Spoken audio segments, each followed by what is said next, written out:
young adult novel. This comes from our friends over at MakingStarWars.net. There will be a Padme Amidala young adult novel coming our way. And basic reaction to this, I'm seeing a lot of fans curious. It's a character that we could have done a lot more with, I think, in the prequel trilogy. Now, everyone has their own beliefs of why that was. A lot of sources seem to point at actors and actress' ego off camera during 2 and 3. David, you hear that there's a Padme novel in the works and it's on the way. What do you think, my friend? My initial reaction is I don't care. Wow. What? I don't. She's a 14-year-old princess who's willing to die for her people. We don't know that's when this book's going to take place. It could be when she's a princess, queen. It could be during the Clone War era. We don't know yet. But ultimately, the only thing that piques my curiosity is that I think she was, and this is not a knock on Natalie Portman. Okay. She's a very talented actress, but the writing for her character was so awful that I really don't care about her character. Characters really seem to have more growth without George Lucas writing them. This would be one of those things where I would read if I had nothing better to do and it was sitting on the shelf somewhere, and I thought, okay, maybe let's see if there's more to Padme that will actually get me to care about her.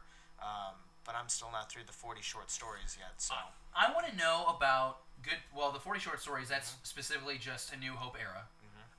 But with Padme, I would be kind of curious. I want this to take place as she's gaining notoriety. Because how bad did the last person F up to where the community and then the planet has to vote a 14-year-old girl to helm the local government? You know what I'm saying? It's like the last person really must have sucked at their job leading the people. See, I'd rather see them do it during the Clone Wars while she's a senator to see what kind of backstabbing politics are going on that we don't get to see in the movies. I'm a little torn on this topic. Okay. The thing is I feel like we've already seen Padme in the Clone Wars via the Clone Wars cartoon. So we already kind of know what kind of politics were going on during that. I agree with that. So we really wouldn't be presenting anything new. So for me, the only general time frame that would be appropriate would be events leading up to the Phantom Menace, directly in front of the Phantom Menace. I think that'd be really fun.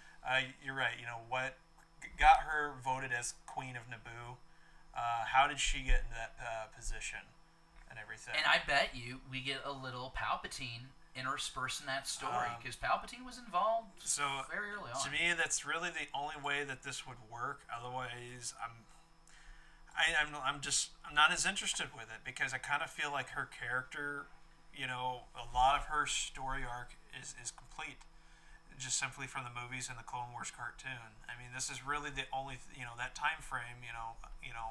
It's really the only amount of story. That's fair. I think the least about that story that we know is the era that we're talking, which is around that Phantom Menace era. And I'm with you. I want to kind of learn about what was the climate that allowed her to get into power. I think it's going to have a very Claudia Gray Bloodlines feel. In Bloodlines, what do? We get General Leia trying to help reshape the New Republic about 5 years out of Force Awakens. And you get some great storytelling there, and you get to learn a little bit more about the backstabbing. And I think Bloodlines is a little bit more successful because people really wanted a little bit more politics in the Force Awakens just to have a better understanding of what's going on. Prequels were oversaturated with the politics. So it'll be interesting to see what this novel happens. But if you like the idea of a young Padme novel, tell us why or why not down in the comments below.